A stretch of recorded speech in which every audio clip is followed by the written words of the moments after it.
No, but I think it's just in the way I said it, and then I realised straight away that I said it. I mean, can we say it? Because I think just I feel like I could say it. Like again, I feel like I have a pass. So bum sex is gay. Like there you go. Bum sex is gay. Not all the time, but most of the time, bum sex is gay.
Hello, everyone. Greg here from the Bearhug Club Podcast with a brand new show. So, if you've read the title there, it's Young Men Yell at Clouds. This is like a brand new cross-promotion that the Bear Club is doing with our friends over at the Pigeon Mix Podcast. Essentially, the format of the show is this. It's just a random conversation podcast, but with key emphasis on complaining. So, being from Britain and all of us being British men, we love a good bitch because Britain is just perfect at that kind of thing. But generally, it's just for an excuse for all of us to have like a nice conversation about stuff that's a bit out of our wheelhouse. So we're not just necessarily going to be talking about film or wrestling. It's going to be generally anything we want to bring to the table. So let me introduce my guests for this episode. It's from Bad Taste Buds, it's Liam, and from the Pika Mix Podcast, it's Harry. Hello, boys. What's up, guys? Buongiorno. I am loving how I'm in the middle. Like, I feel like I'm the Beyonce of this group right now, and I'm just gonna like fuck you. I'm trying to like get rid of you guys. It's not working. That's one thing I'd like to complain about. Liam trying to steal our limelight. He's a camera. Every episode. I like. I've got my little Tintin hairstyle going on. I'm having fun. Just mocking me and Greg because we don't have hair. I mean, it's there. It's just slowly moving backwards. Moving backwards, yeah. The worst thing about being on camera, off your fucking head. That's the worst thing about being on camera because I'll just keep looking at myself going, I'm just, where did you go? Well, it's not that bad. Like, at least, like, I mean, because obviously the dentists aren't properly open here again. I mean, I'm moaning already because the dentists aren't properly open here. I've got my tooth in, right? My fake tooth. Yeah. So, actually, it comes out, but it doesn't properly fit at the minute. So I need to get a new one. So, like, I'm constantly looking like my tooth's a bit lower than it should be. Harry's like the resident hillbilly of the group. Like, it's fucking one tooth. Yeah.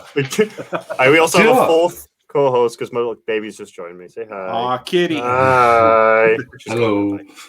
Yeah, I showed a picture of some like to one of the kids at the school of me like from 2 years ago, like prior to shattering my knee and like pylon on the weight, and like the kid went, "That's not that." The kid went, "That's not you," and I was like, "It is me," because it doesn't even look a little bit like you. And I was like, "Ah, you little bastards." Kids can be so cruel. Kids, yeah, they're absolute dickheads. I know the school you're working at as well. I'm not going to name any names, but they are little bastards. No comment. No comment. Cool. So essentially the format of this is we've each brought something along that we just want to discuss or ideally complain about. And in between all that, we've also got some questions sent in by you lovely viewers. So we'll get to those when we can. Key question, lads. Who would like to go first? I'm happy. Of course, Liam's happy to go. Wait, well, fuck. I don't see anyone else standing up to the fucking plate. I just want... You want me to go first? I'll go first. Fuck it. Liam, take it away. Take it away.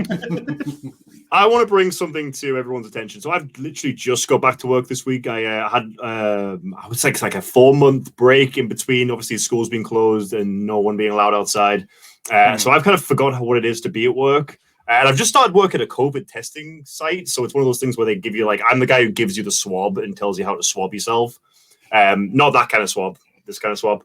But basically, it's a situation where I'm like the guy on the administrator, the guy who gives the swab, but then behind me there's always a person who has to test it. So it's like this like dual kind of setup where one person does one thing, one person does the other.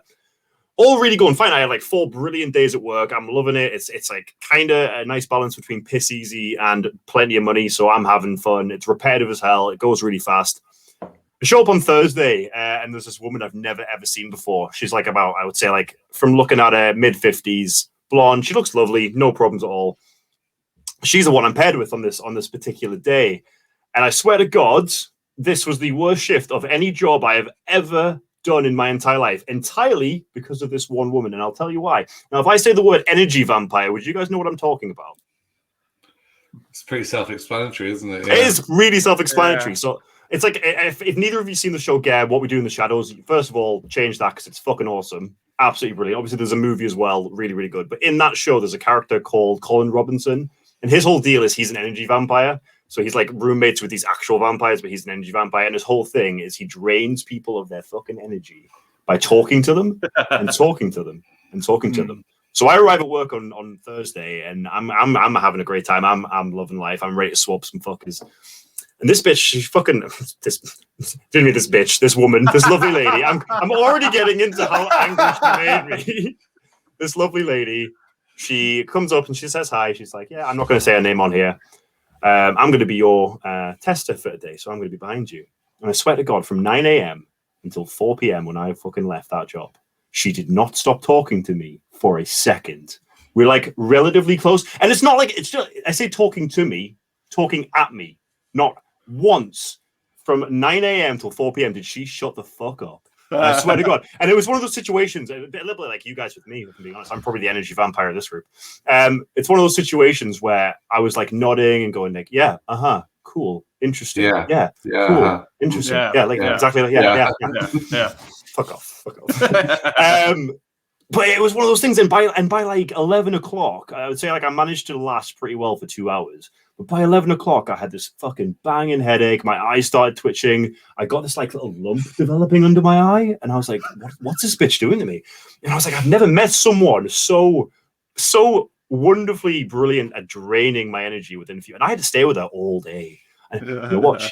She works every Thursday and every Monday. And guess who was there waiting for me? Walking in the room this morning. And the thing is, it's not interesting stuff she's talking about. She's telling me about her kids, her life, all the jobs she's had. This woman's a counselor. She's a school counselor, and she didn't let me speak once. So fucking feel bad for whatever kid has to listen to her. She waits for me this morning. She waits for me, and she's like, "Oh, it's my friend. It's my best friend from work." And I'm like, "Yeah, it's me. It's your best friend from work." And she's like, "Oh, we're gonna be paired up together today." And she like basically drags me to one side, and she's like, "I'm like, for fuck's sake, I've got to have a whole another day of this." She's wanting to take pictures with me. She wants to add me on Facebook. I haven't told her I do a podcast because I don't want to listen to this. It's just, I don't know if you guys have ever had a situation where you've been in the situation where you've had someone just totally sap you of all of your energy and make you feel like physically sick because of it. That's how I felt after these 2 days of work. Honestly, just so bad. But yeah, I'm trying to do my fucking job. Like, this is the thing. It's not one of those jobs where you can just kind of sit back and do and sit at a desk. I'm like up on my feet and I'm like cleaning. I have to wipe the station down every single time someone's had a test. And she's like trying to talk to me and I'm miles away from her at this point. And she's expecting a response. And I'm just looking at her like, I don't fucking know. Just wait till I fucking sat down. Honestly, like, I know every job she's had. I know what her kids are doing. I've got a full detailed backstory. I know what I found. She went into detailed history of her family tree to the point where she drew a fucking diagram, and I'm sitting here like I'm trying to do like really important life-saving fucking tests here that people need, and you're trying to draw me a fucking diagram. She made me take a picture of it. I don't like it, and I'm gonna see it again on Thursday, and I'm tempted to fucking pull a sickie because I can't be arsed with this shit. Liam, be what do honest. I do? Did she demand that she be the background on your phone? Oh shit! I didn't even think about that. Like, It's coming. I think this is going to sound a little bit pig-headed, but I'm wondering how much of it is does she fancy me? Because I could blame her. Maybe she's just like a lonely person. Like, well, she's just single. Yeah, I mean, she's single. I feel bad for her. Have you told her that you're gay? it hasn't really come. I've not had a chance to fucking say anything. You should just shout at her, I'm fucking gay! Or just dial it up, you know? Hey, queen! Yeah, exactly. Good to see you, girl. I'm gay. I'm allowed to do that. These two wouldn't be allowed to do that, but I am. It's fine. We can't do the hand. I'm not allowed to wave. I would love some advice. Like, honestly, whoever's listening to this, give me some advice. Either go on to Greg's podcast page, or just send me some help. Tell me what to do. Pick a mix. Yeah. Just tell me. Generally, I don't think there is a way of handling them without eventually, like, completely upsetting them, if I'm being honest. Well, like, other people have noticed. That person clearly thinks that you're their friends. Like, yeah, this is the thing. And she wants to add me. I think you're being a bit of a bastard, if I'm honest. Harry, she won't shut up for about 7 hours. Like, it's not that I'm like I'm not exaggerating at all. She spoke. I don't know how her voice is still there. Like, I don't know how she hasn't like got a sore throat or something. And the only thing I can think of is she's an energy vampire, and this is like feeding her. And my fucking energy, as my energy goes down, hers is going up. Because by the end of the day, she was fucking ecstatic. She skipped out of that fucking testing center with all my energy. It was so fucking awful. I know, I completely understand where you come from. Like when you say it out loud, it's hard not to come across as a bit of a dick. But I feel like everyone has had that experience, other than probably the people like her themselves.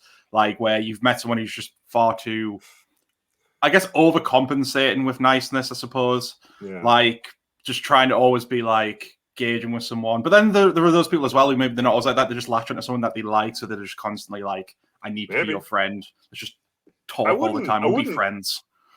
I wouldn't mind as much if she just like asked her, because she doesn't know anything about me. She's not asked a single fucking thing about me. She's just told me everything about her.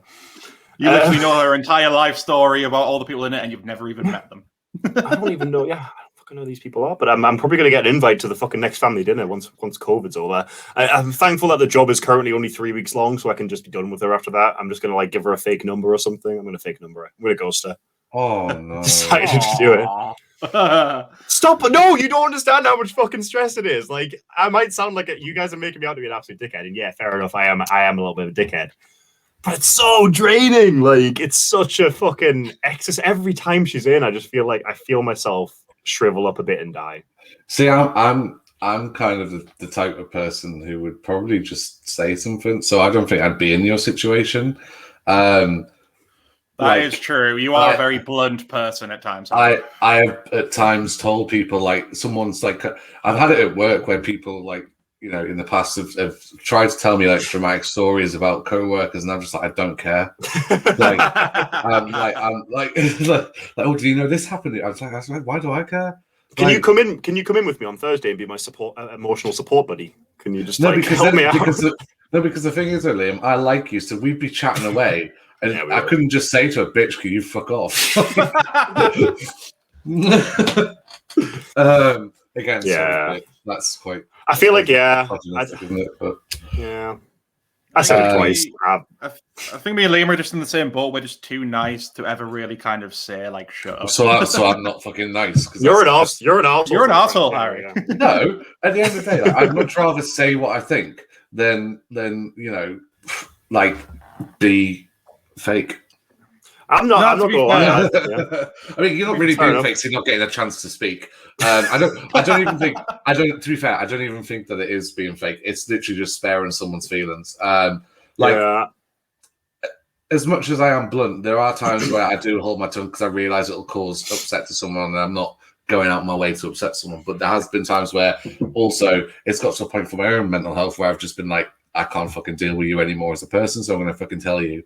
Yeah, man. But it's a difficult one because, like, as Greg said, there's no real way you can get around that without hurting someone's feelings. Like, again, she's like a 50-year-old woman. If she was like maybe like my age, I might tell her like, can we just try and like focus on work? But like, she looks so sad. You're right. I just feel bad for her. Like, part of me like wants to, like, I don't know, run away and never come back. But then at the same time, I'm like, I probably am brightening her day up a little bit just by letting her talk to me. I don't know, but it's just. Yeah. Anything else you want to touch upon working as a COVID tester, Liam? Yeah. That it's what a rabbit hole we went down. I know, right? No. I mean, it's an interesting kind of peer behind the curtain almost to see. It's hectic. I'm doing it out of college, so basically, this college has got COVID every single one of their kids like at least once a week. But I don't know how much the government is. Boris going to knock on my door if I give them like the real results of what the COVID tests are going to be like? Because we've only had 2 positive tests out of like thousands of kids scanned, so I don't know how like trustworthy these actual tests are. I'm not going to be that guy who sits here and says they're not. I mean, that could just genuinely be what. I mean, the tests aren't great, are they?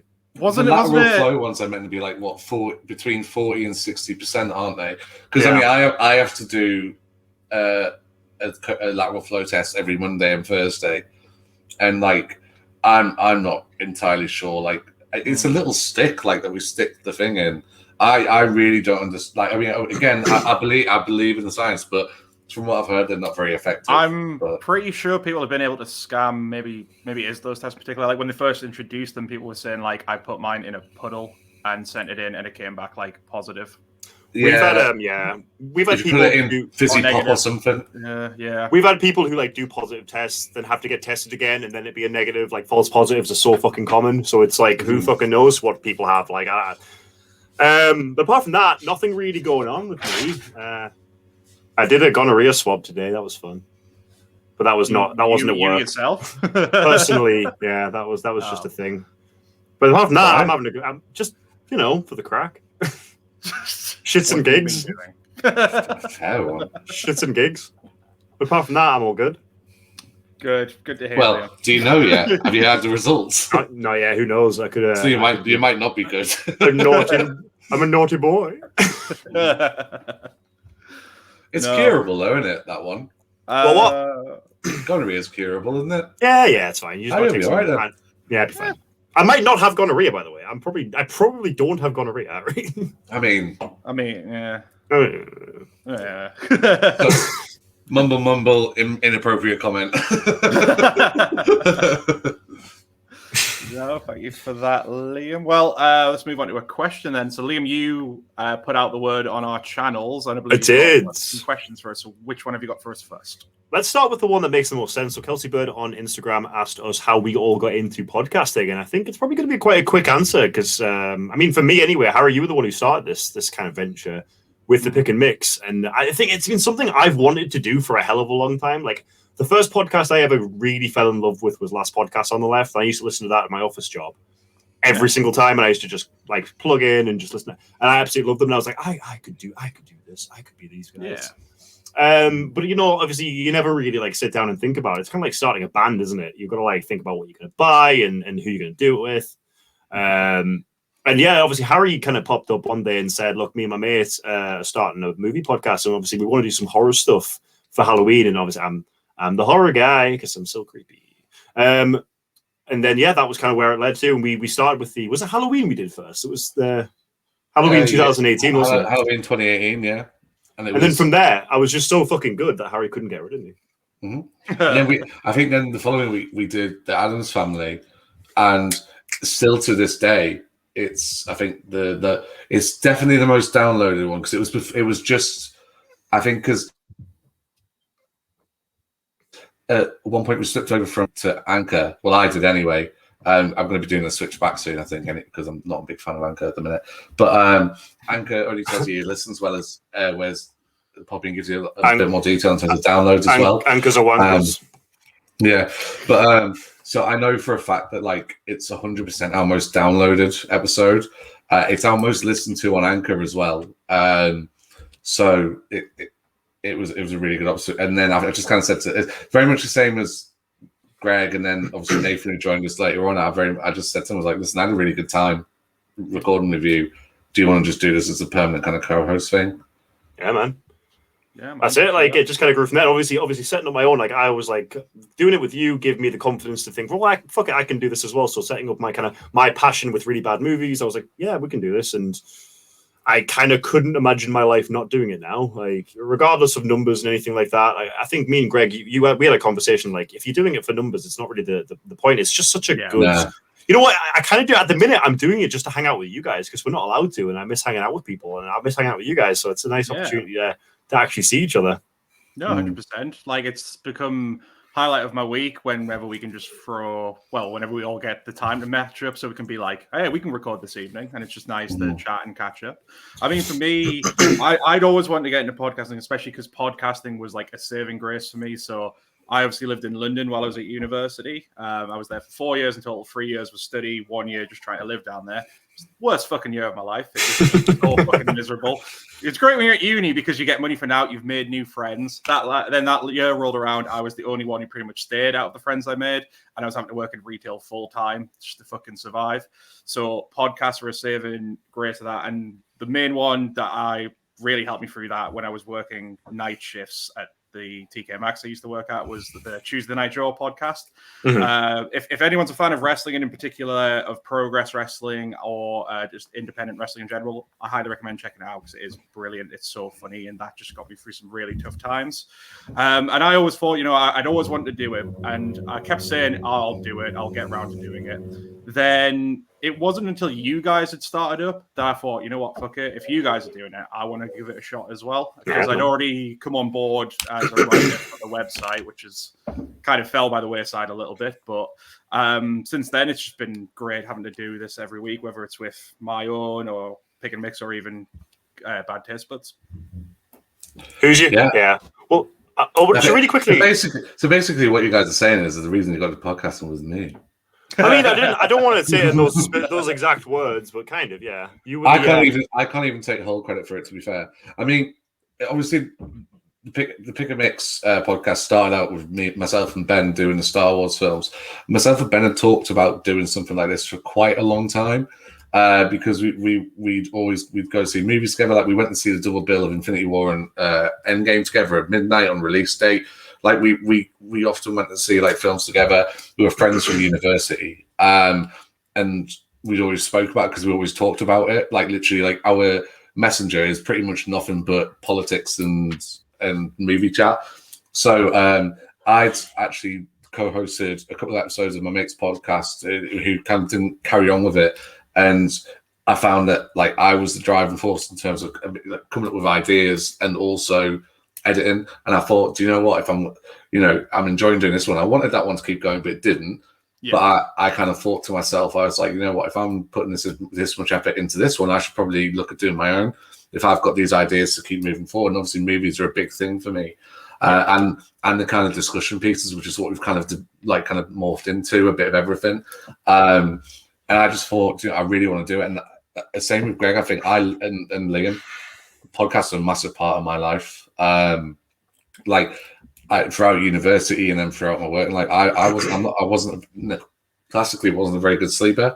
I'd be like up most nights and couldn't sleep. So what I'd do is I'd literally just listen to podcasts while playing on the Xbox or something like that. So things like Joe Rogan, all the classic ones, then like different movie related podcasts, ones that are just chatting shit, sports podcasts, like literally just anything that was a podcast that was slightly entertaining, I'd just be consuming it.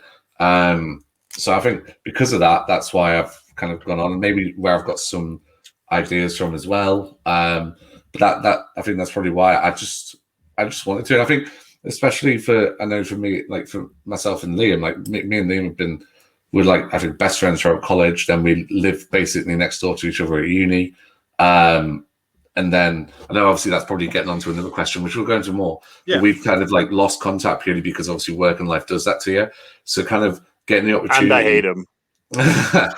Yeah.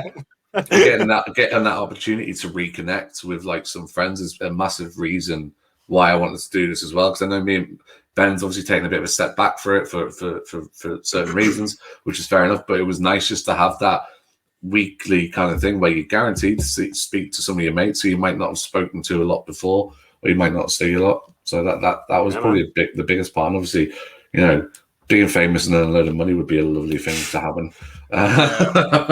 But that's not why I do it. It's honestly not why I do it. It's maybe just to kind of have interaction with people who have similar thoughts and likes. Yeah, exactly. I think for me as well, the reason I like doing it is it's helped build my confidence massively. I think one of the reasons I put off doing this for so long, because I'd always had those grand dreams of doing this or having a YouTube channel and stuff, but I was always popped because I didn't think I myself was like a good talker or a good host for this kind of thing. I think what helped was working in a call center, because that did fix things about. I wasn't always the best at speaking, and having to adapt to speak to customers to improve that.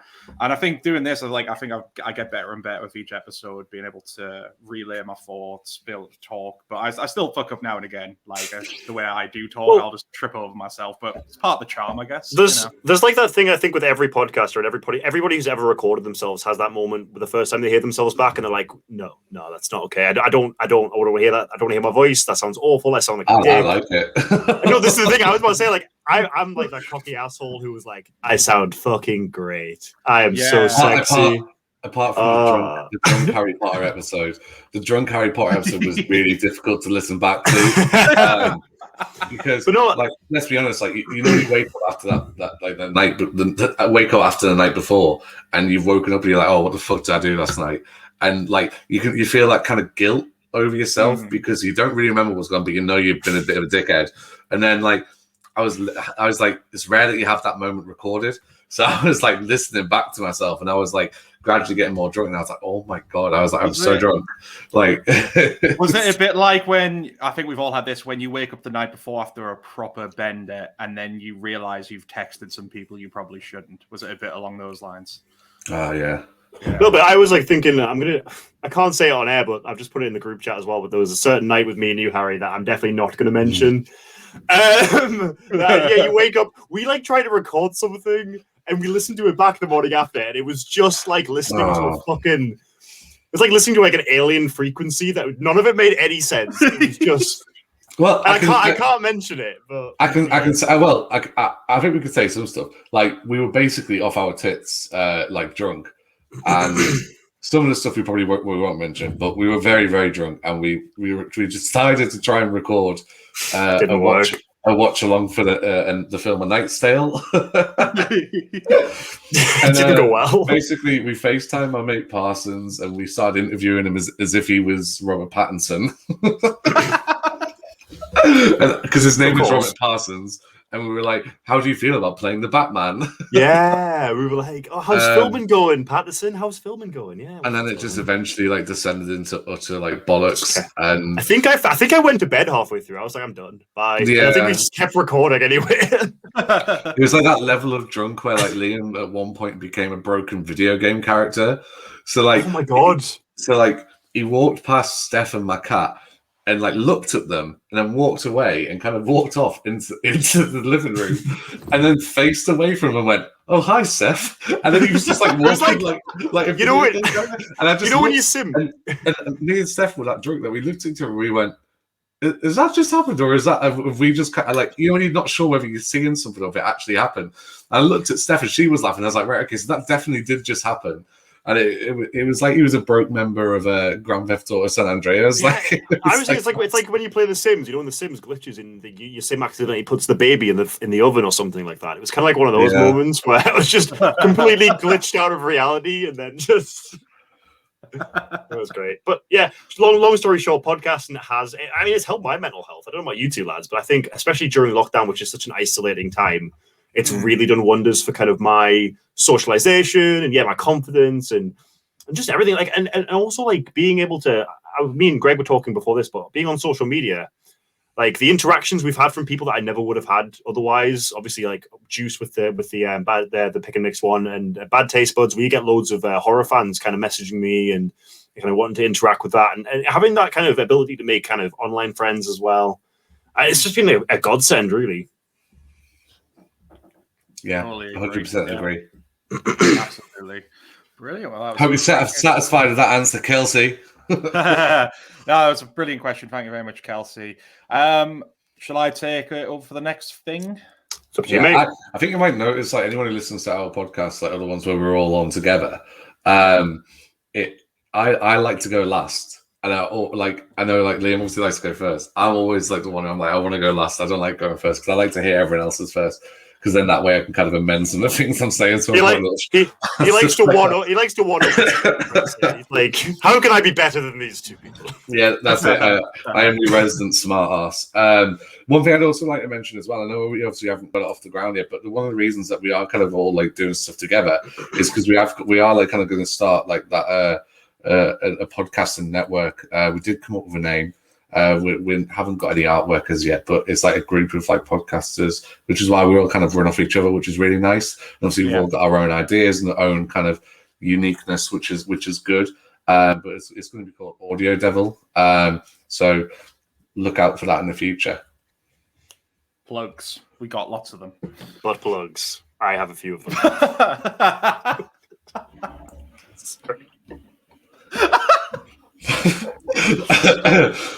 Sorry. Why are they called butt plugs? Like, is it just literally plug up your asshole?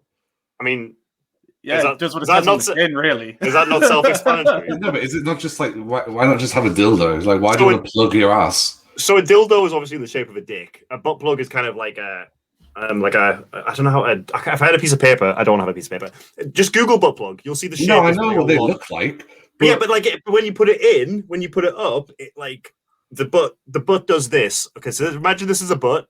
Okay, and as the plug goes in, it gets bigger. I feel sorry for our audio listeners here. And then, oh shit, yeah. And then as the plug like is all the way in, it like tightens again because it's like plugged, right? Anatomy with Liam. I'm so sorry. Teach me. So is that nicer than a generic penis? I mean, it's fine. Or is it just different? It's just different. Do you have one with a tail on, Liam? No, I'm not. That's too far into like the furry. Which no, nothing. Do you know what?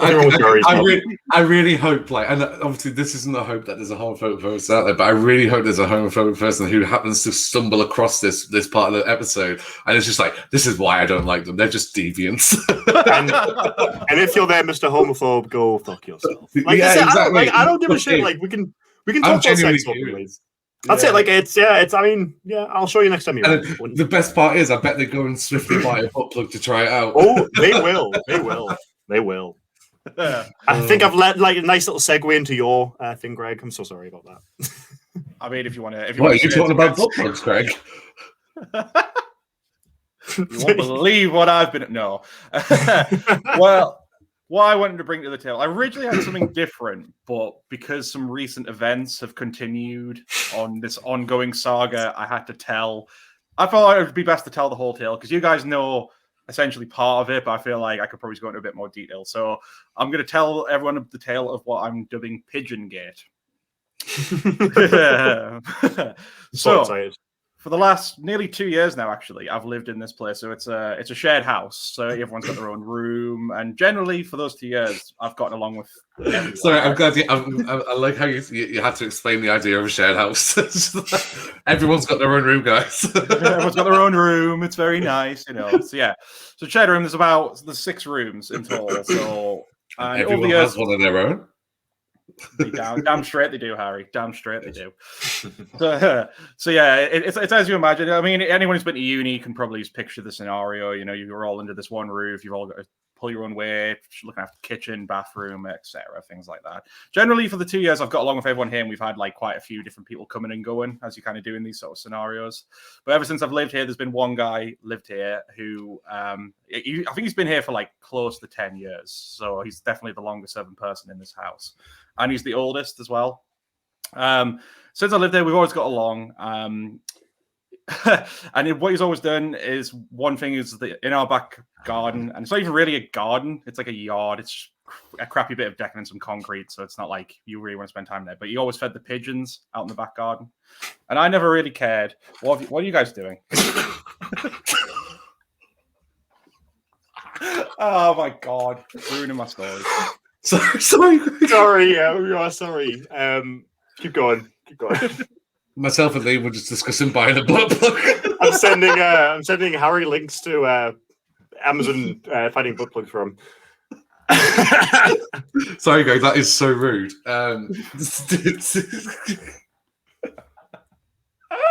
You might want to pick it up where it is, because this is probably going to be leave it in, man. Quite distracted for the listener. Fine. So yeah, So yeah, we always got along, but then one thing he'd always done since I lived here, and clearly always since he's lived here, is feed the pigeons in the back garden. Now it's not really much of a back garden. It's not like a nice little bit of grass and flowers. It's just like a crappy yard with a bit of ratty decking, and it just doesn't look nice. So like it didn't really matter to us if he was feeding the pigeons. It was probably like in my head, it was just like a nice little thing he did and kept him happy. Anyway, a couple of months back, I'm home working, and I was like, I need to go get some food, so I was leaving to go for lunch. I opened the door to fucking a guy from pest control, and he's like, oh yeah, I need to come in and take a look at your back garden because we've been getting some calls from next door that there's a pigeon issue. So like in his head, he didn't realize what was happening. He just thought maybe the nesting in the roof. So I was like, oh shit, okay, well, come through. we get in there, and I'm just there thinking, oh, this is interesting. He takes a look at stuff and comes back through, and he was like, I was like asking him like, so what's the situation? He goes, oh yeah, next door's complaining about having a massive issue with pigeons, and it's attracting rats. And I didn't realize. I think everyone kind of says that pigeons are like, it's like what, like rats with wings. They're quite disease ridden. I didn't realize how bad it was until he explained a few things to me, and I said, oh well, this will probably help with things. It's not a situation of them nesting. The guy downstairs feeds them. And his face fucking hit the floor. He was like, you what? You can't be doing that. And he explained, like, on a scale of like 1 to 10, having this kind of issue is like a 10 on a health risk. It's really bad. Like, just being there, and their droppings alone is just bad. And the whole garden's fucking coated in it. So it's not been good for us. And it's attracted rats as well. So I was like, oh, fuck. And the guy was like, yeah, I'm going to have to speak to your letting agents, but thanks for letting us know. And he left, and I was expecting for ages this guy was going to hit the fucking roof about it, but nothing happened. He was starting to act a bit weird, so part of us were thinking, has someone spoken to him? He's just been a bit weird with us. Nothing came of it. We didn't. Usually in this situation, if there's an issue with the house, even if it's only with one person, everyone gets an email about it, just so they know, like, you can't be doing it, kind of shit, you know?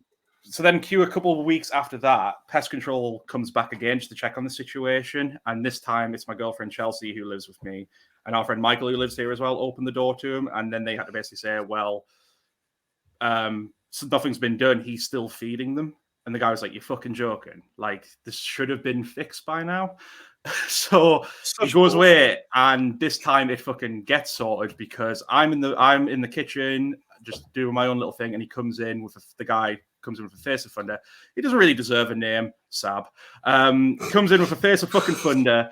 And just basically, sorry, I'm just really appreciating that.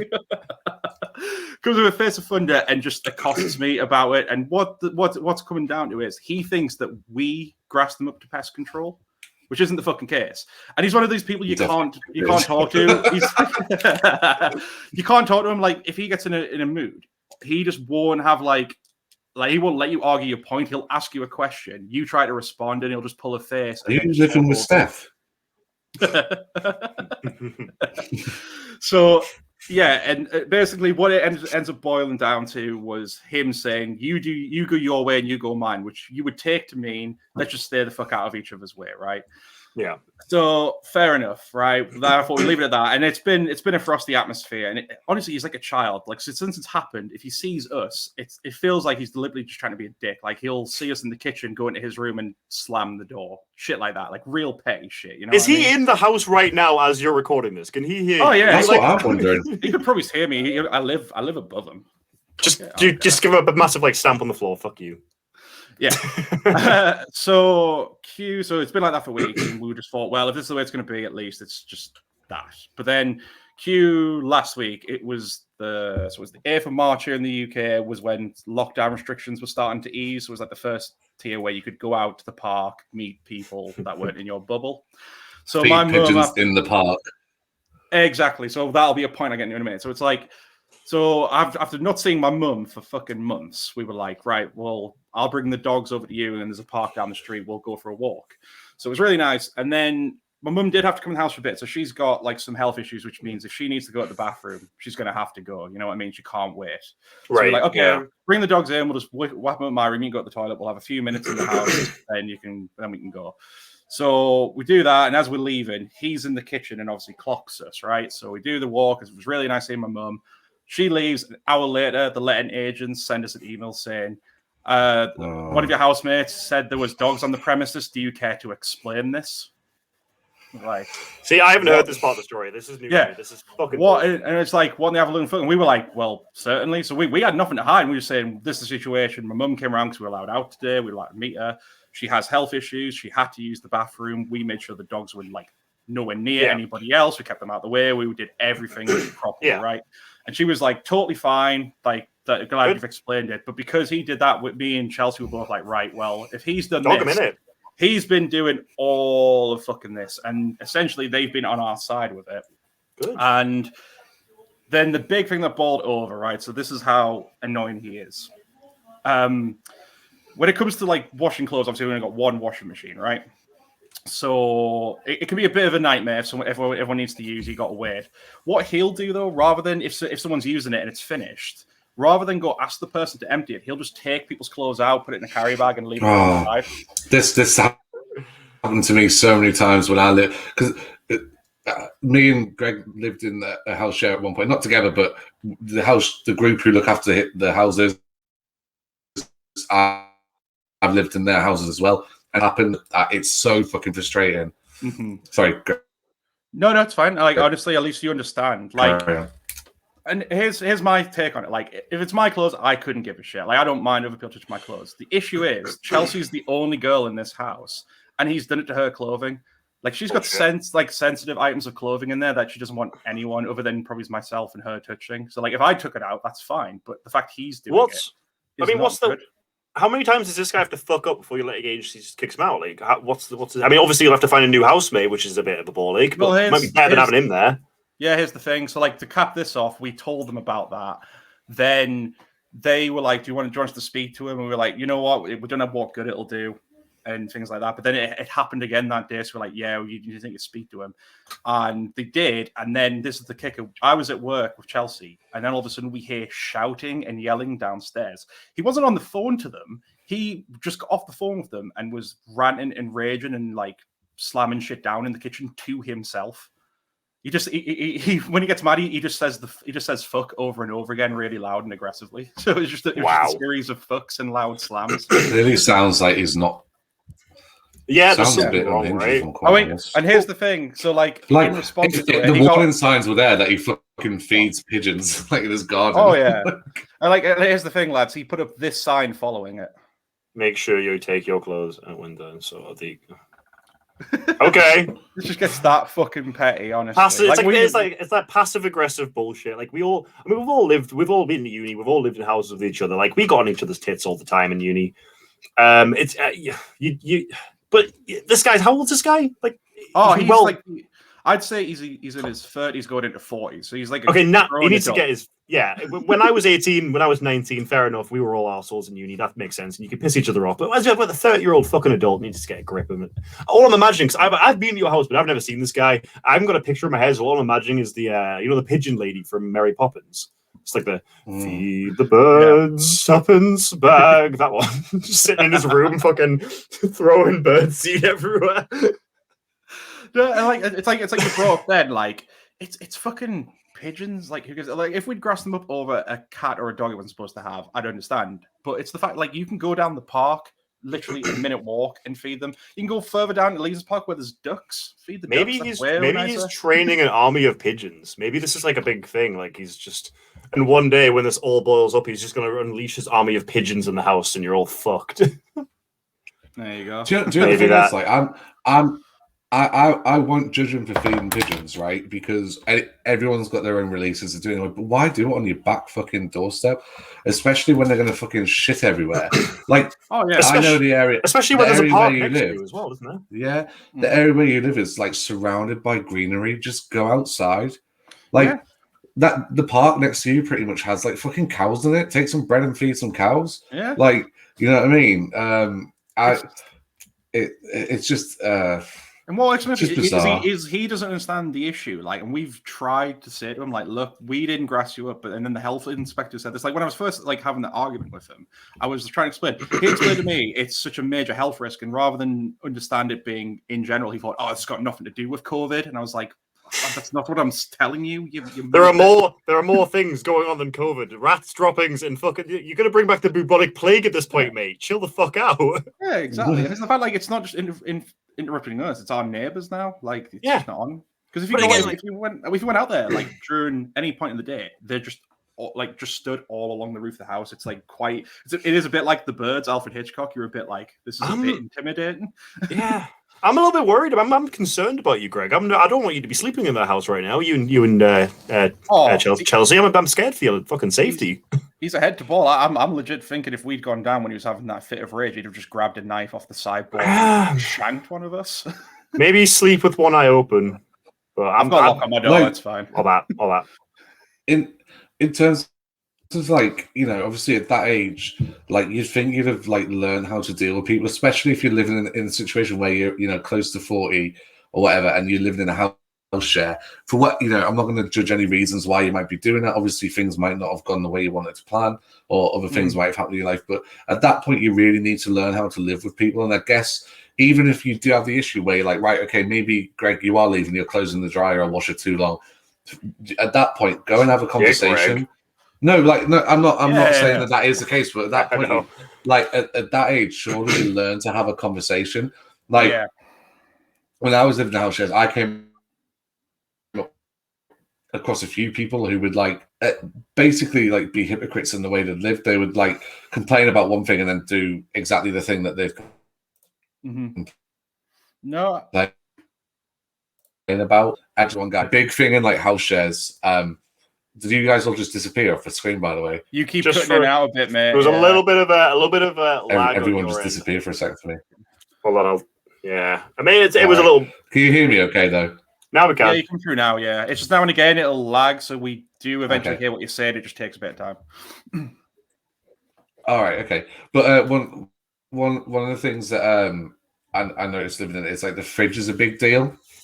Oh, so, don't like, even get me started on the fucking fridge. Like space in the fridge, and like one guy and like me and Steph were in a house share once, like just because of like when I shot my knee, we didn't have money like that. But before we moved into a house, we were in this house share, and this guy kept trying to take over 2 shelves, and I was like, well, just because not like one shelf per person, and he just couldn't understand that in his head, and I was like, how can you get to this point in life and not understand like basic common decency? And it pisses me off. Like, people are morons. No, 100%. I think an issue I've discovered as well, because I've lived in a couple of shares now, especially when it's away out the student setting. If you move into some place where there's some people been there for a while, they have a bit of a complex where they think it is their property. When really it's like, it doesn't matter how long you've lived there. If you're just paying rent like the rest of us, you don't really have an extra say. We're all paying the same rent here. You know what I mean? So I think he has got that complex that he views this as his house. And it's like, well, no, we pay the same rent to the same people. That's not how it works. Yeah. You're right. Again, you'd expect more from a 30, 40, like going on 40-year-old. I mean, like, Harry, it's just like, again, like fridge is a one thing, toilets are the other. Like, we have lived with many people who don't know how to flush their own shit.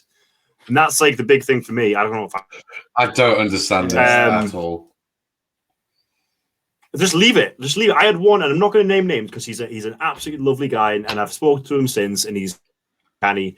But there was one guy who just wouldn't flush. Like, he'd have a shit and just wouldn't flush the fucking toilet, and his excuse was when he lived at home, his mum used to do it for him, and I can't cope with that.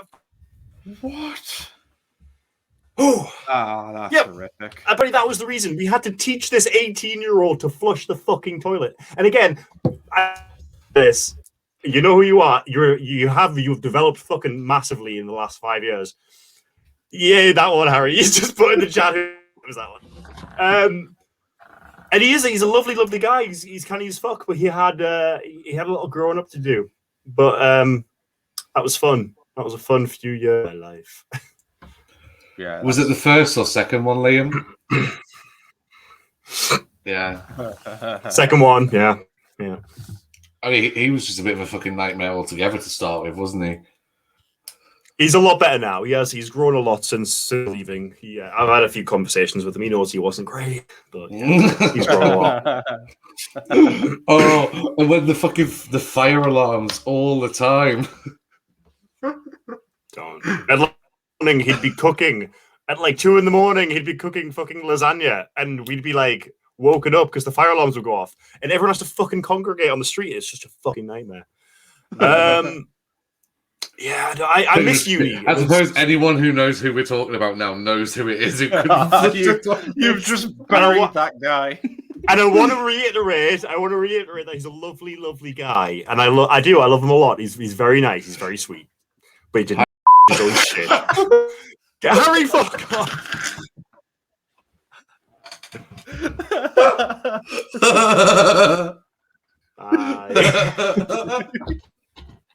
Greg, just bleep that bit out. Just bleep that. Just put a little like. Okay. The thing is, though, like everyone who knows him and knows the situation, where the name matters, already knew who it was anyway. So, exactly. Yeah. We're good. It's not like we're going to mention his last name. Yeah. Fucking not. I don't even know him. Oh, it doesn't matter. I took a shit on the street. Yeah, we all did fucking stupid shit, didn't we? Like, we were all. The thing is, that's the thing. We were all when we were teenagers. At least I tidied it up. Did you go back for it? Or? Yeah, I did. Wow. That's what the idea. You did it, and then you get home, and you're just like, oh, I can't leave that, and just go back to the bag, and there's trouble. Harry carries dog poo bags around with him everywhere, just in case. Well, no, because we were coming back from a night out, and I wasn't particularly very well. We went to get the pizza, and I was running back, and I just couldn't make it, so I dropped out, did it, went home, finished my pizza, went back with the empty pizza box and some bin bags, and cleaned up. You know what? That's being a conscientious member of society. Fair play. Yeah. And I like it. I do. It was right in the middle of a road. So. Why didn't you find a back street? Like, that could have been so much easier. Mate. Was it coming? Was it coming out? If it was a case of like, I'm literally going to shit my pants or I'm going to have to drop trouser. And like, realistically, thinking back now as like an older person, like I would have realized that maybe just shitting myself would probably been the better choice. But I mean, it would have been trailing everywhere anyway because it wasn't a solid one.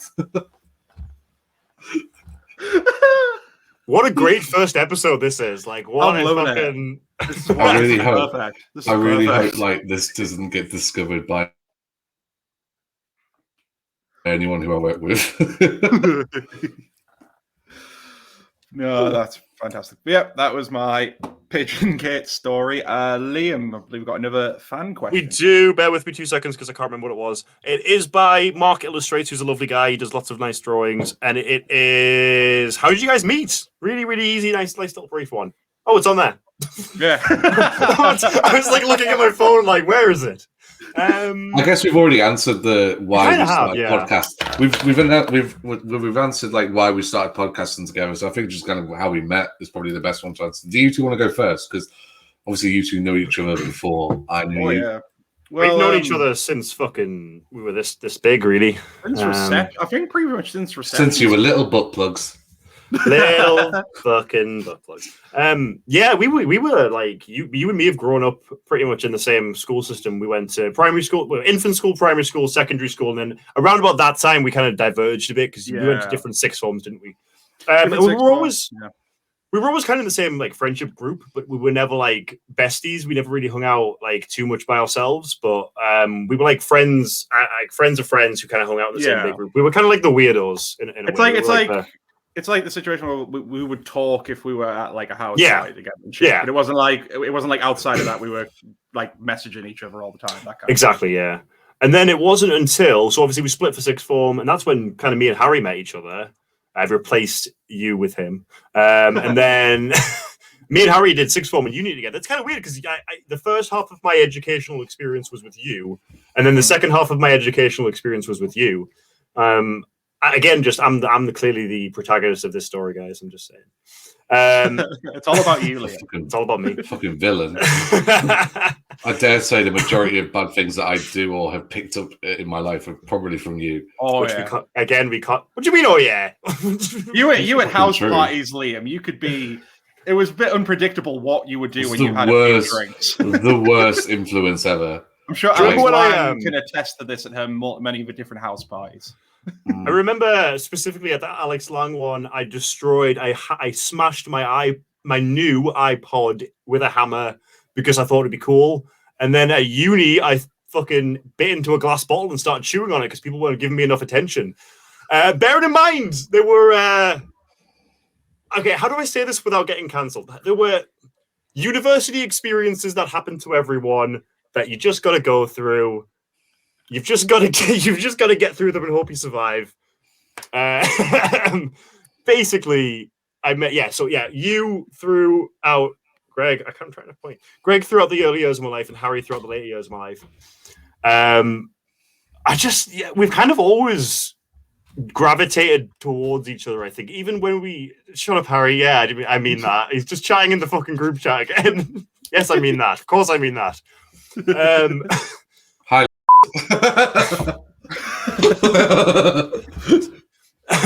We've always what I kind of like about this though is again, like me and you I didn't spoke for maybe 5-6 years, Greg, and then me and you, Harry, probably haven't really spoken maybe like a couple of years, like 1 or 2 years, really. Well, I mean, briefly, just kind of like the kind of oh, hi, how are things doing? How's the family? That kind of shit. Yeah. And then we might have bumped into each other a few times. I remember bumping into you. I think when you were kind of in the middle of maybe just after qualifying as a teacher, and I bumped into you at a Tesco. Oh shit! Yeah, you looked fucking dreadful. I was like, oh. And that was I need to get into this career too. Well, there was that, and I remember running into you at the university fair in Sunderland, and you came up and gave me a hug, and I shat myself because I didn't know what was happening. Some random fucking dude comes up and hugs me, and I'm like, what the fuck? Yeah.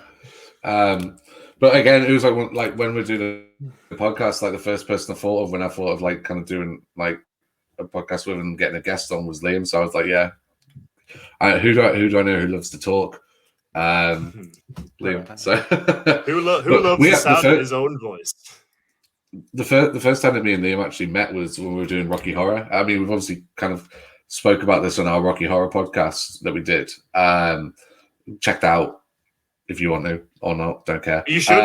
It's a good episode. I like that episode. It was a really good one. It was a good episode, yeah. But that's where we met, and then we were just kind of inseparable after that point there. Hence why we then lived basically next door to each other at uni. And it was just a really, really good time. And then, as you do, you kind of separate a bit because of work and other things. And obviously, I moved to Wales at some point, which obviously doesn't help. Doesn't help. But then I moved back. And yes, we've just been friends, best of buds, ever since we had that experience. That's it. You get those experiences with people where you cannot see someone for a long time and then reconnect with them and it feel like it's been no time at all. Like even with you, Greg, obviously we had a longer period of time of not really talking to each other consistently. But I've always me and you have always had similar tastes in things. And I think only now have we recently discovered just how similar our tastes are, almost hauntingly similar. So I think this has a little again, I've got to thank the podcast for kind of bringing everything back to how it should be. And obviously once we're allowed out, I think we're probably going to capitalize on that opportunity and not leave each other again. I hope. Don't leave me, boys. Don't ever leave. just in kind of how me and Greg know each other. Obviously, it was similar kind of to Liam where we knew each other through mutual friends.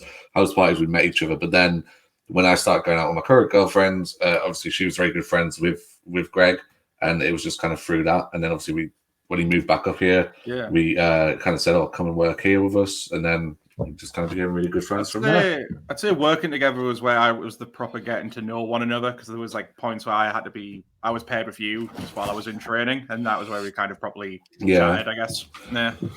Same kind of thing with Liam as well, where you realise then when you actually start talking to each other more, you realise that we actually have quite a lot in common. And then we just became friends through that. We have seen the most intimate parts of each other throughout our lives, Harry. We have spent times together that only lovers usually spend. Yeah, that's quite true, actually. I'm talking about this thing. I'm going to put it in the chat. Rocky Horror Podcast. Hold on, you can keep talking. Just dead time. Is it the buffs that you're talking about? Naked buffs? Yeah. So me and Liam at university, for some reason, we'd get drunk and then go and sit in the bath and drink alcohol. And just open up. They were that was the bathtub was our space. And just have really emotional conversations. It was a nice little neutral, There was something about a bathroom and the right stimuli that just brings out the openness in people, I think. You know why run the bath, though. The most popular place. Yeah, no, You both know why the bathroom is the most popular place at uni. Don't lie. That's not what we were doing though. But like the best part is like people are thinking here that we literally ran a bath and sat in it together and had like a chat. The bath was not full of water. Empty. We were just sat in an empty bath, like just having a heart to heart. And people would be like, "Can we use the toilet?" We were like, "Yeah, just come on in." As long as you don't mind two naked bros in the bathtub. Some of the friends. And the thing is, thing is, like some people would be like, "Oh, I remember like Maisie being like, are you bi? Are you like getting with Liam?" Or like, no. Like we're just like, I'm straight, Liam's gay. We're just two sitting in a hot tub. Not 5 feet apart because it isn't, just a little bit having a good time and just chatting on. I mean, kind of, yeah, but I never got aroused too heavily. If you say so. I mean, there was one time I did fall in.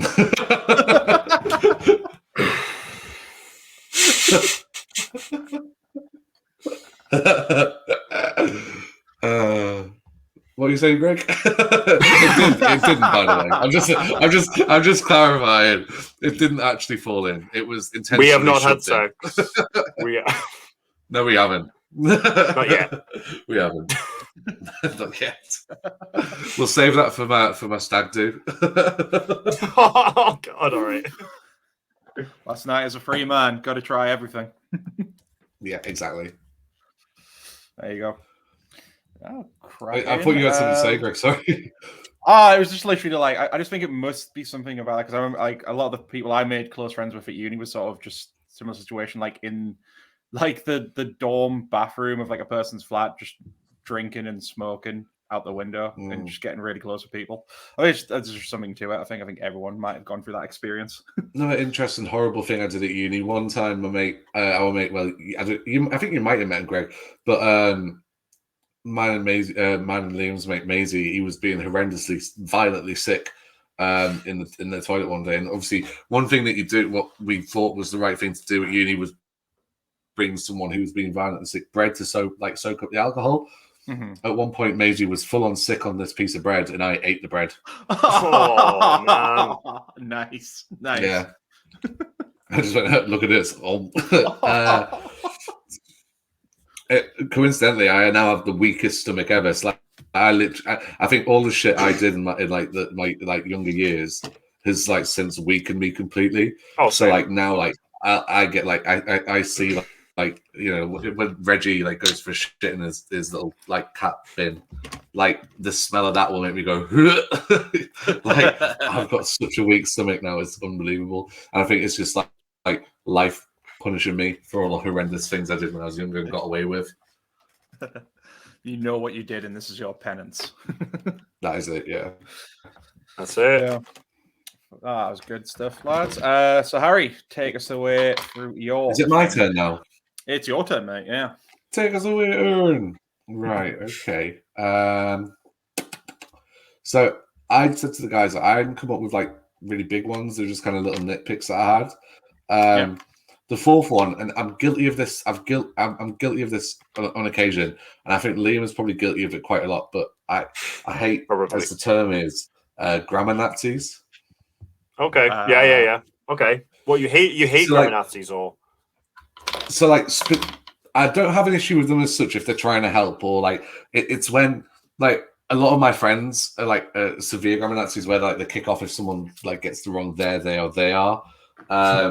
Not gonna lie, that really annoys me. I love you guys so much, but I would get annoyed by that. And there's something like about my English teacher thing that would like, oh my god, that's so stressful to look at.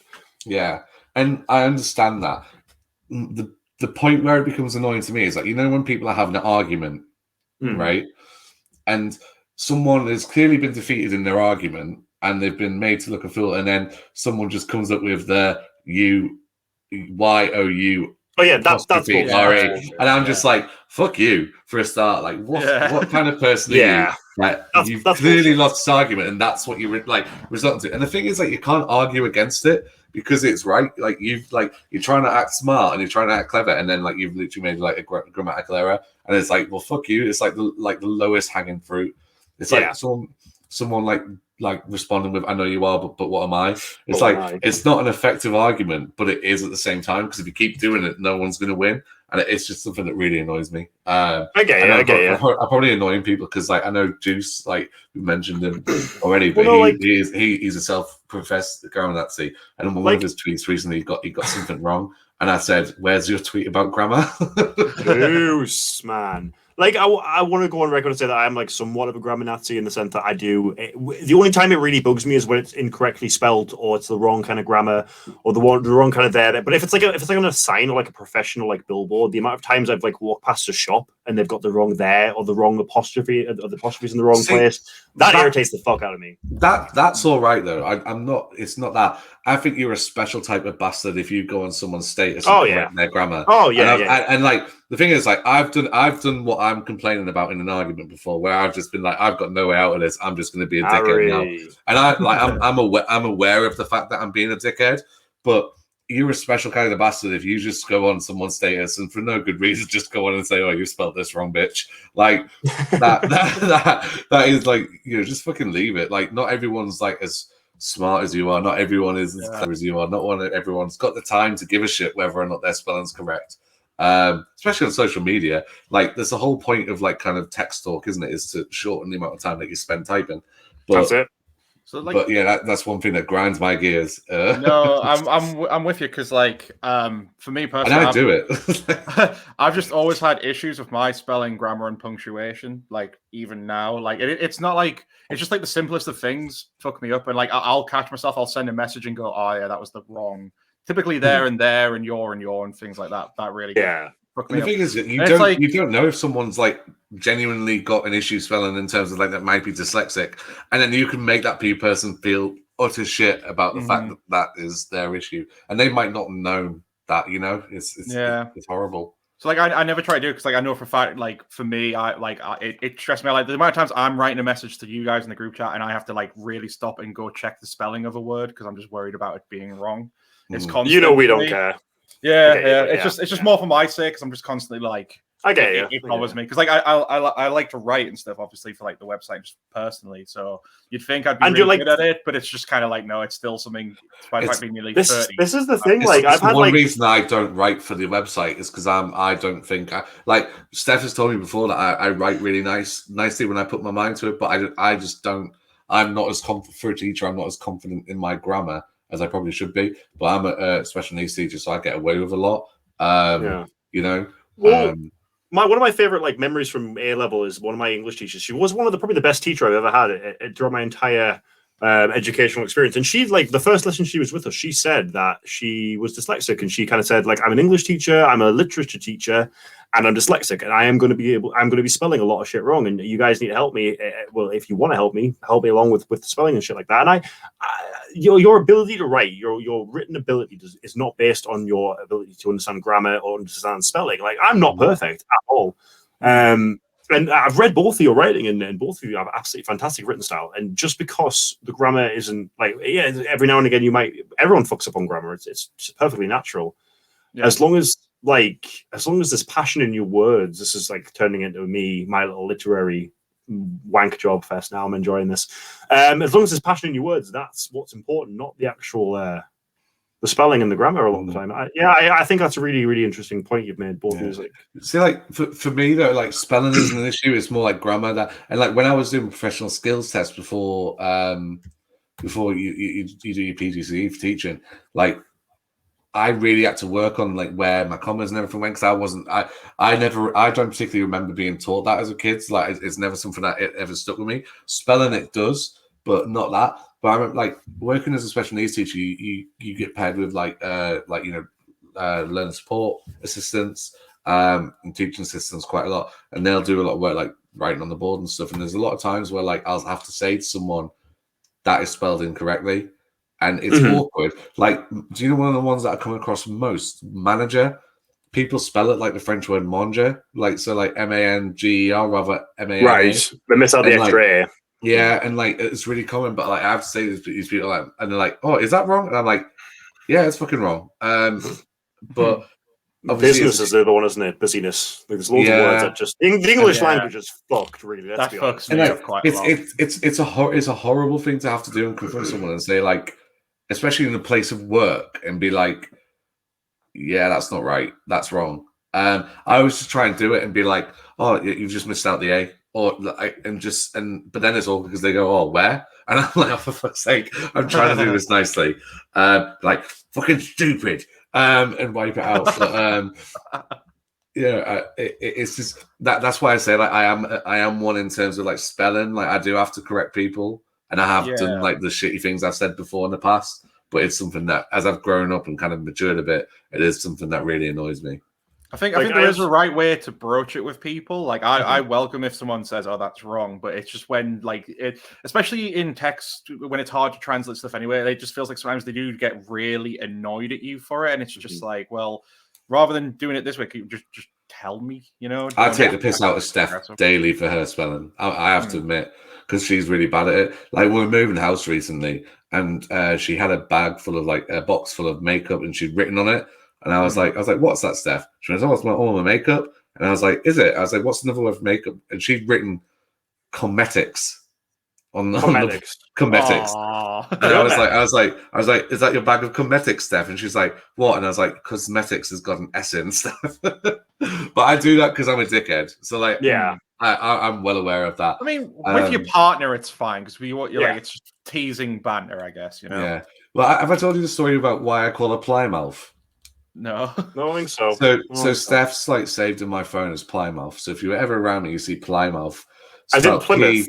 Am I thinking? Yeah. So I've got it. Yeah. Spelled Pliemouth, right? So spelt that way. So we were in Edinburgh. We were like kind of about to miss a train back to Newcastle, and we're running on the train. I said, Steph, this is the train. Get on it now. And she went, this isn't our train, Harry. And I was like, why isn't it our train? And she was like, well, this one's going to Plymouth.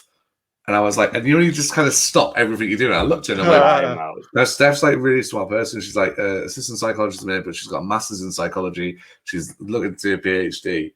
And I just turned around and looked at her and I went, Plymouth. We're going to Plymouth. And she was like, yeah. And I looked, I said, for a start, it's fucking Plymouth. And I said, and it is the right train, so we need to get on. So we got on the train, and Emerson said I could name it Plymouth. She also did the same with a place in the northeast, so you might not be familiar with if you're not from this area, but called Blythe. She called it Bliff. Bliff. Yeah. Bliffy. You see, it is funny, okay but I do that as well. Like, my reading skills could be sometimes questionable. It's the worst, given that I work at a call center, especially when I get, like, a name that's really hard to pronounce. Like, the amount of times I've just had to go on, like, a quick, like, website that'll spell it out for you just to make sure I'm not making an arse out of myself is, like, constant. Yeah. See, you like that Key and Peele sketch where it's like, is there a D? Yeah, exactly. D nice. Well, like, I mean, I have, like, Aaron. As an English teacher, I have nothing but respect for those the kids who do struggle. Like, they're almost when you see them making those efforts, and when you see those, and you're right, it absolutely breaks my heart when a kid might be trying really hard on the board, and then one of his mates will tear him down in front of the rest of the class, and I'm like, here's like my instincts are like to go on the attack, like, you little fuck bag at the back there, you need to simmer the fuck down, otherwise I'm gonna, like, put you on detention for a week or something. But even that, like, especially that, but also, like, kids who have English as a second language, like, how fucking difficult must that be? And how much how much respect I have for people who have English as a second language, because that's just a mammoth task in and of itself.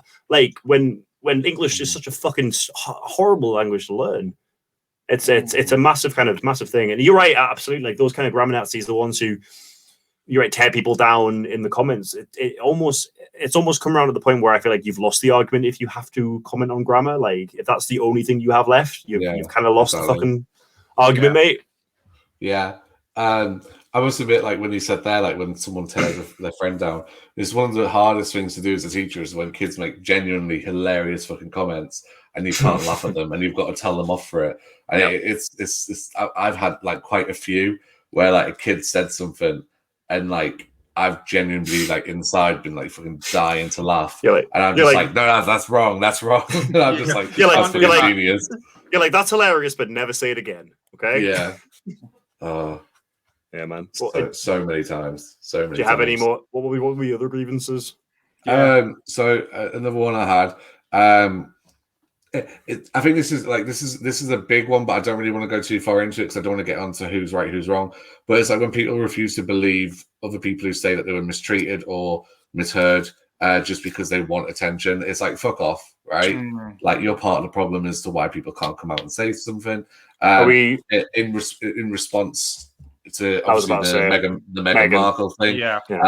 Just not saying that what she's saying is all true, but about the fact that when she came out and said that she had mental health issues, Piers Morgan said, "Oh, well, that can't be true because she's got money or whatever." And I'm like, well, fuck off, right? And if people are feeling confident enough that they can come out and say that they've got these issues, don't then shoot them down and say, "No, you don't." Piers Morgan's a fucking butt plug. He's an arsehole. Yeah. I wouldn't use. No, he's not a butt plug because they're enjoyable. Honestly, but this is the thing with Meghan. Like, you're right. Even working like this job I've started, there's quite a few older people. Like, I would say people in their 60s and 70s, and the amount of time I've overheard them saying, "Oh, she's a liar. She's clearly an actress." That thing about her being an actress, I'm like, just because she's an actress doesn't mean she just has like mental health problems and emotions. Like, she can be an actress and be genuinely abused by something. Like, fuck you. Well, I mean, like, you just have to look at the tabloids to see the abuse that she did get in comparison to people like Kate who didn't get anything like that. And then, I mean, I put the status out recently and I got a lot of pushback on it, but I don't really care. I said, people are more willing to listen to The Crown and believe the stories that come out of that from actors than they are from another actor who's actually given a first-hand account of what's happened. And that was the point I was making, is that people would rather hear the story through Netflix or through tabloids and believe that's true rather than hearing it from the mouth of the person who's actually gone through those experiences. And that's a sad thing. Yeah, man, but it sucks. Yeah. But it's the same. I think the actress who came out and played Cho Chang, I think she came out and said something about the Harry Potter, like she felt that she was like over-sexualized or something along those lines. I don't particularly know. Or maybe there's some racist treatment. I think there was the race thing, yeah. Yeah, the race thing. And people came out and said, well, why are you bringing it up now? You've had your money from them, now you're just trying to get more attention. It's like, no, come on.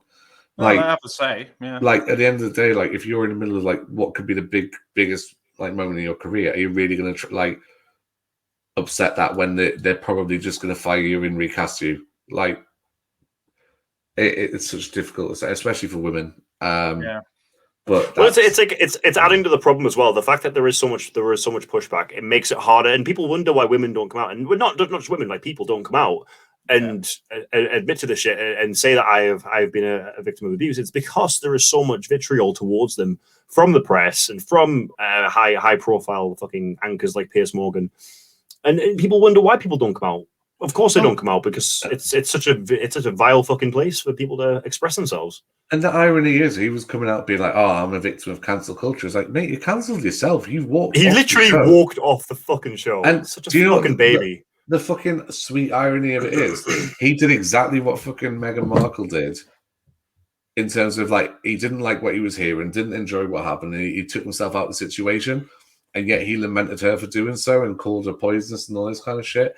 I mean, obviously, there's loads of play with the royal family that I don't really particularly care about, but it is quite glaringly obvious that our press treated her completely different to what they treated other members of the, who married into the royal family. And I think there's a pretty obvious reason why as well. Yep. Let's just say it. Let's put that out there. Let's say it's because of her race. It absolutely is because of her race, and she was treated differently because of her race, and it's fucking bullshit. And we should be able to have these conversations, and we should be able to talk about it, because that's the best. That's the first step to admitting that our society is fucked, like fucked. Yeah. Oh my, that got me emotional, Harry. Thanks for that.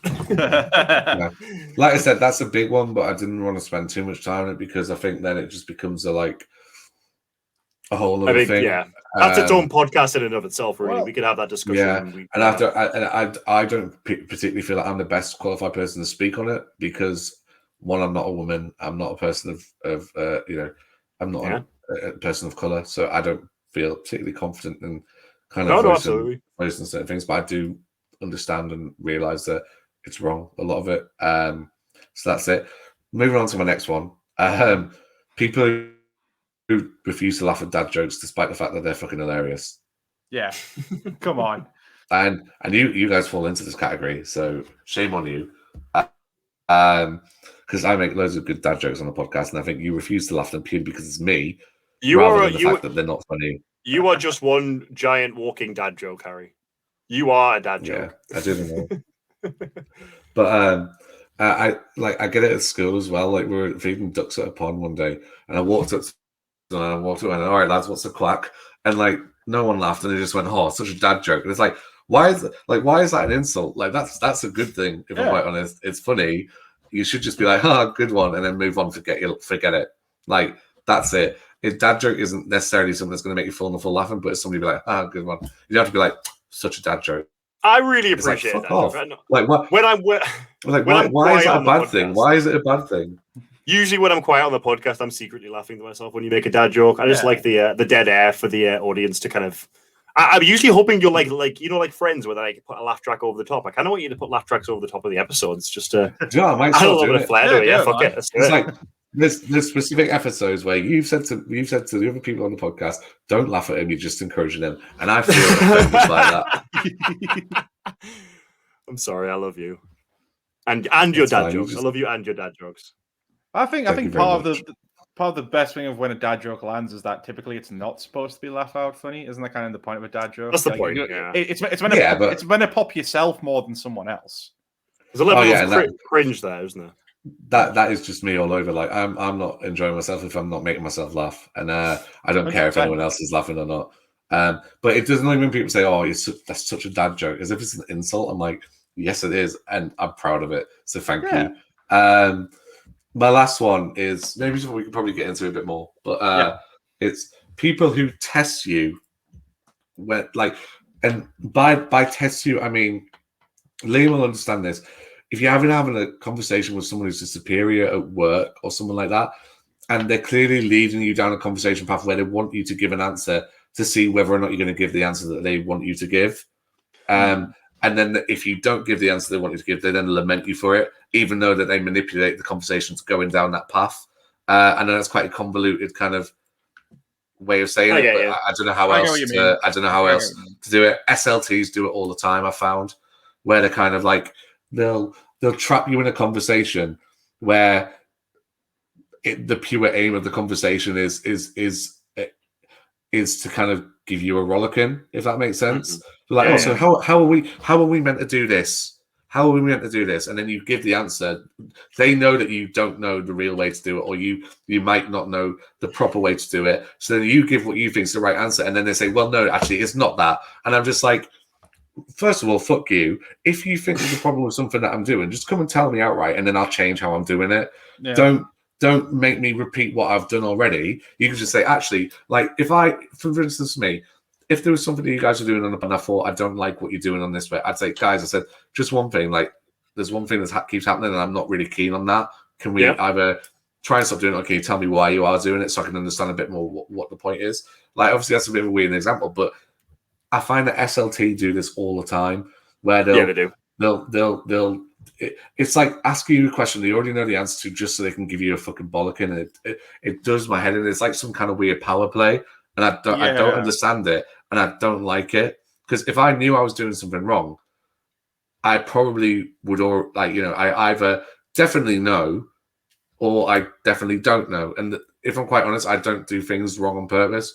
So realistically, if I'm doing something wrong, I don't know. So educate me. Don't fucking harass me and harangue me for it.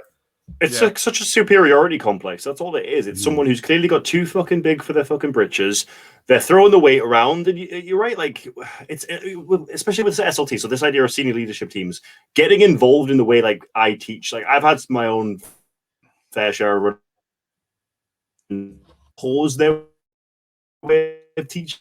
Like, oh, well, that's not how you should be doing it. I'm like, well, how the fuck do you know how I should be doing it? Maybe my way works better than yours. I'm not here in your classroom telling you what the fuck to do.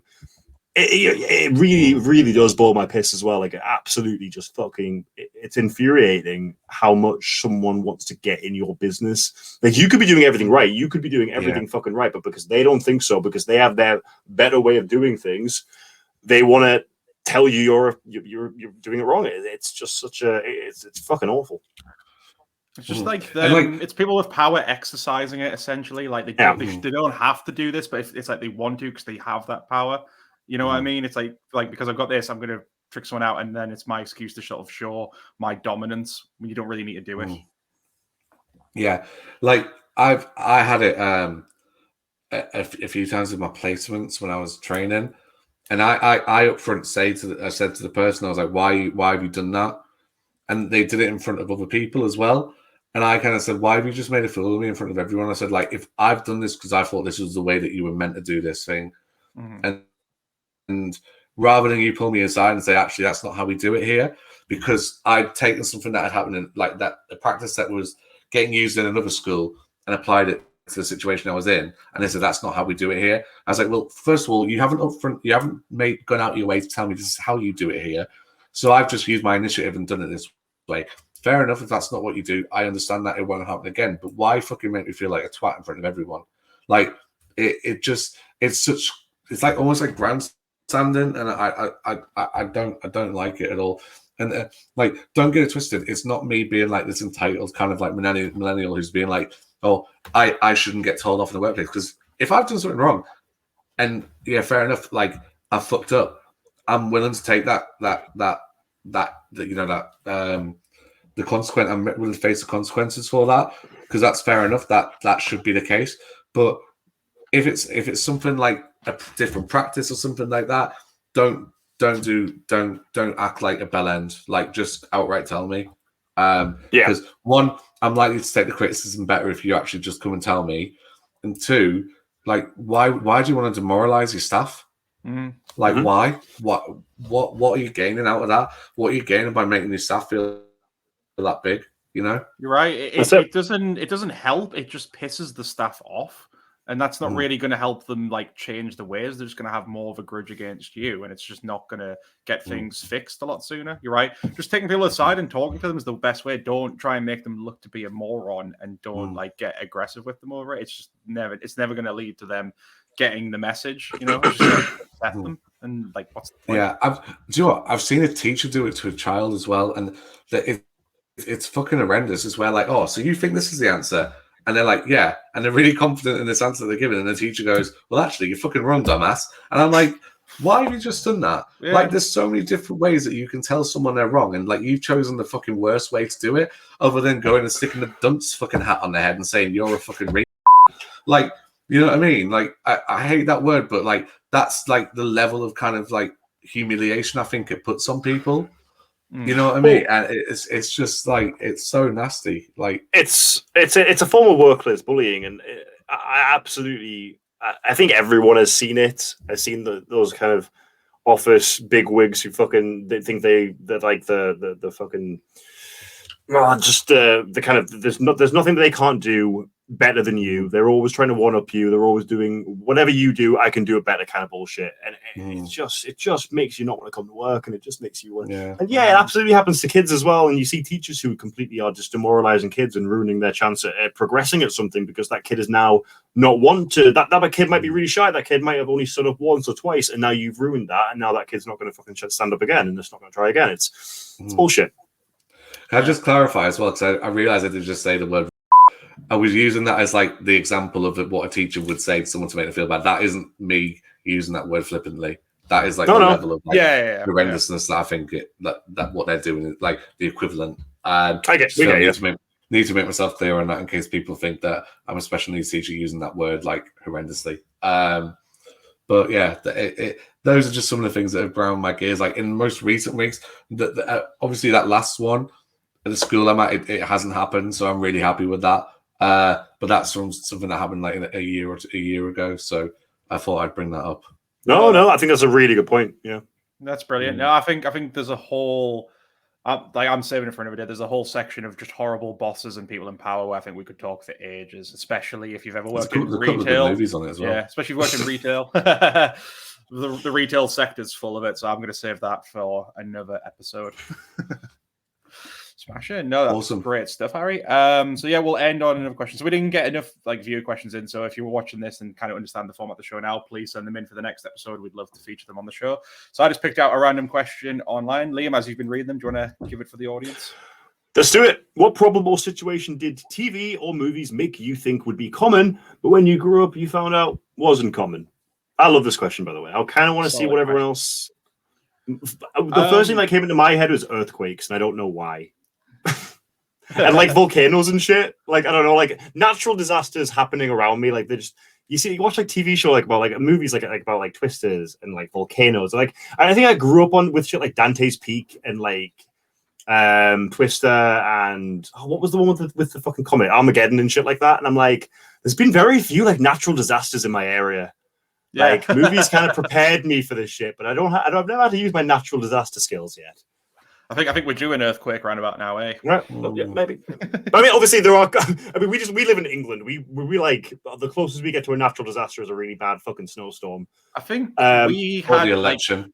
Yeah.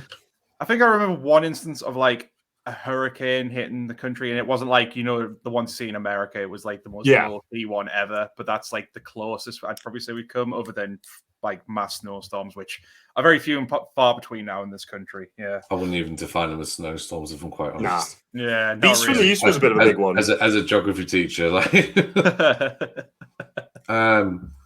you know what I think? Obviously, like I'll get out the unrealistic one straight away. Loving Harry Potter as a kid, I always assumed that someone would like bald snake-like looking man would be able to kill me as an adult. Turns out not really true. Not yet, anyway. I suppose like I don't know, maybe like I've got to find someone to go to the prom with me or something. I don't know, some shit like that. American like teen dramas like always make things out to be so fucking like but it's obviously all unrealistic, like the house parties and all of that. And I'm like, some of the house parties I've been to, like they like obviously ended up on the cutting room floor for like these. I was more like Skins. I was more like Skins than like American. Skins is pretty accurate. That the whole thing about the prom thing sort of ties into my thing. It's just the way relationships and love is portrayed in a lot of these. It's just nowhere near like what it is in real life. Like it's way more complicated in real life than how it ever is in film and TV. And even like then, like Friends, like Friends is a TV show. Like they live inside each other's pockets so much. Yeah. Like I barely get to see my friends now. Like I might escape on like a podcast like this. I'll go on the Xbox with them for like half an hour, but I think it never really deals with the fact that you actually lose contact with people. It's actually, even though this song says no one told you life was going to be this way, life is never going to be like it is for them. Living in a fucking huge apartment in the like the biggest one of the biggest cities in the world, like they had life pretty fucking sound. Like, and it just gives you a realistic view of life, doesn't it? Yeah, man. Well, it's just like tying into that, like Ross and Rachel as a relationship would never work in real life. Like it's a pretty toxic relationship anyway. Yeah, they make it out to be such a. They make it seem like this is what people would want, and like I bet a lot of people in real life, like, oh, we could be like Ross and Rachel. It's like, but why would you want to be? They spend most of the time through that entire run of that show hating each other and doing quite bad things to each other. Like I just don't see that ever working. Like if you ever did like a special one-off episode, the realistic outcome would be is like they would either not be together or be in a very broken marriage. In my opinion, it wouldn't. But he's her lobster. I don't give a fuck. I think I saw a really good meme where it was like, as he, being a child or a young person watching the show, like you think that Ross is a good person and that Joey's a bit of a douche. Growing up's realizing that Joey's actually the most realistic one and nicest one out of the group, which I think is fair enough. But yeah, I think stuff like that, and it's like How I Met Your Mother as well. A shit show of an ending to a show, but like all of these people who get to spend so much time with their friends, it's like. I think that's probably the most unrealistic thing that was portrayed through film and TV. That actually isn't true when you grow up. You don't get to spend that much time because you've got other priorities like bills to pay, work. You can't just go and sit at your favorite coffee house like for endless amounts of time. And also, why would you when you can have coffee for free at home? Like exactly. How much do they spend on coffee? I know. Oh, it'd be stupid. Like, does no one in New York fucking cook? Like they're always eating out. Monica's a chef and she's always eating out. Like cook at home. Having been to New York before, like I don't know how people could afford to eat out all the time. It's everything's expensive. It's so expensive. Yeah. Like you need decent holiday money if you're planning to go there because you will be spending a lot. I think you're like 20%. It's like fuck that. I think you're spot on with like romance as a concept. Greg is probably the big. You're absolutely right. Like as a concept, movies almost paint a dangerous expectation of it. Like I know a lot of people have that kind of Disneyfied version of what they want their life to be, and it's like, okay, that's fine, that's great, yeah, enjoy it, but don't don't have your expectations to that point. Life is not like that. You need to realize that at some point. And a lot of people grow up and don't realize that. Clearly, the fucking dickhead downstairs feeding the birds, thinking he's in Mary Poppins, didn't fucking realize that, did he? I just think it's responsible for why people feel like there is the need you have to be in a relationship and you have to get married and do this and have kids. I think some of that is based in real world issues as well. But I think some people are better off. In some cases, are happier being single and alone and shouldn't feel the pressure to be with someone if they don't want to be. Like that's it. Like obviously, I'm in a relationship now, but before then, I went through a tough battle with relationships and stuff before. But then before I met Chelsea, I was perfectly happy being single. Like I'm very happy I'm in a relationship now, but like I made peace with the fact like it's fine being by yourself. You shouldn't have to be pressurized by what you see with other people and how things like film and TV portray it and how even society does. Another thing that maybe was I thought I'd hate my in-laws, but I don't. No. Mm-hmm. They're actually really nice. They're actually really nice people. Meet the parents was wrong. Yeah. Also, like I love doing things with my partner. Like, so I know, like where like in TV shows, they're like, "Oh, I want to escape from her. I want to have a night out with the lads." Yeah, obviously I do that. I want to do that sometimes. But if I'm quite honest, like most places I go, I bring Steph with me because I love spending time with her because I love her. So it's one of the things I think maybe portrayed by lads in general, when they're not willing to admit it or something like that. But yeah, I think also not everyone's special. Mm-hmm. Most people aren't. You might be special. You might be special to someone, which obviously I think that's fine. But not everyone is special, and has to get what they want. But also, like, classically, if you're just an average person, I think one of the biggest problems, especially with our age group and the age groups that are going to come up, they feel like everything. Like there is a sense of entitlement. That everything should work out how I want because I'm special. And it's like no, it's not. Like you need to face failure. You need to like have. I think it's one thing that Disney used to do really well with like the kind of fact that life isn't nice. Like there was always a consequence in those films. But I feel like people are forgetting that lesson.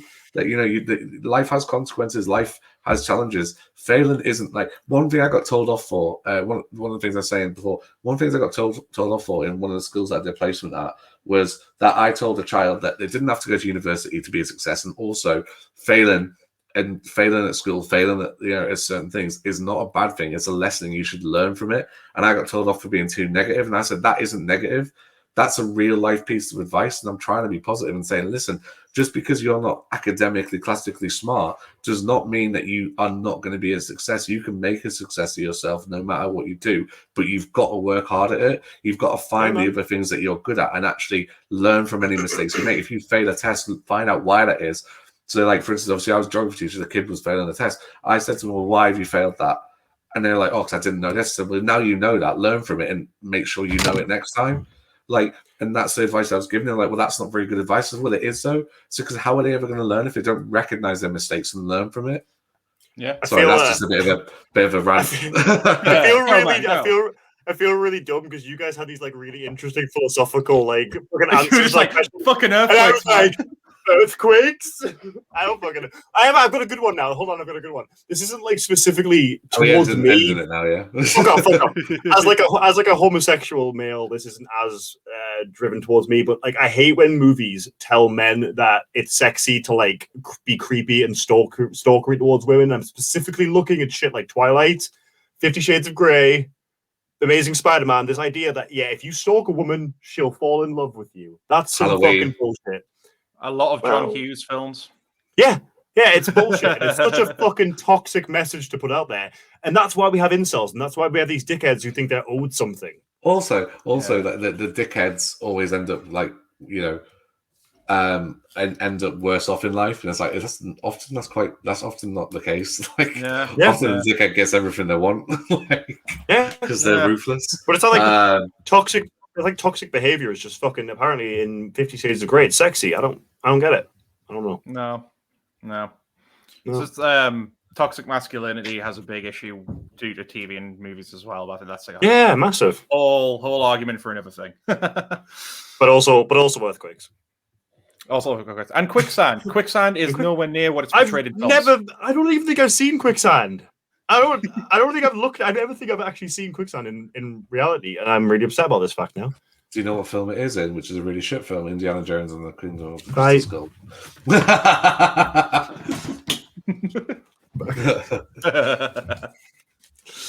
No, absolutely. Lads.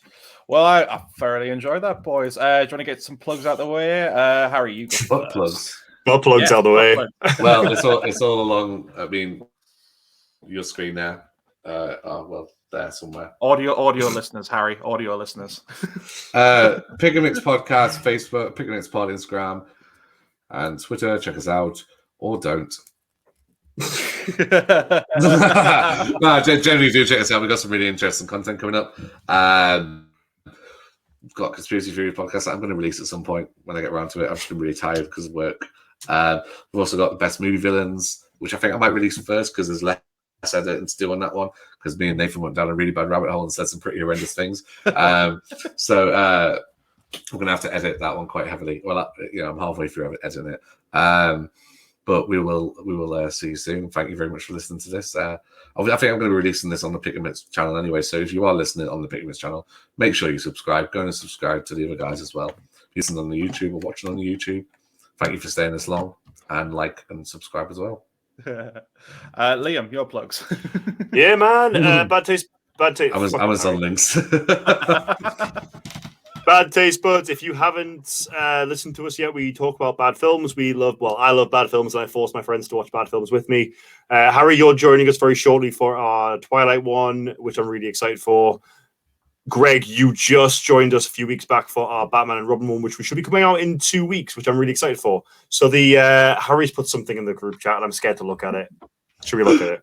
It's a link. It's a butt plug link. It's a butt plug link. I'm ignoring him. So yeah, I should have my safe search on. This Friday, we've got the Wicker Man 0.5 episode where we talk about the original Wicker Man and we compare it to the Nicolas Cage one.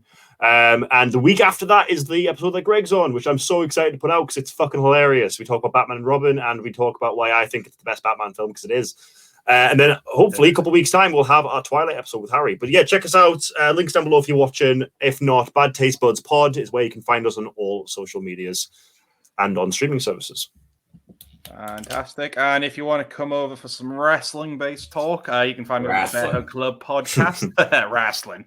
That's the Bearhug Club Podcast for Facebook and YouTube, Bearhug Club Pod for Instagram, and Bearhug Club on Twitter. We've just done a bunch of episodes where we've been doing a bit of fantasy booking, and it's been pretty fun. And I think probably by the time this episode comes out, we'll be doing a retrospective of Progress Wrestling, which is a promotion very near and dear to my heart. Although it's been through a lot of rough times recently, we'll be covering everything there. So please go check that out. And like we're saying, if you enjoyed this show, now that you've got a feel for the format, please send us any questions in. We're happy to answer anything on this. So it could be as weird as you want, could be as funny as you want. Just throw anything out there, guys. But ask some questions I can be blunt with. Yeah, that's what Harry's good at. Anyway, take care, everyone. Goodbye. Bye. Coronation Street now. You need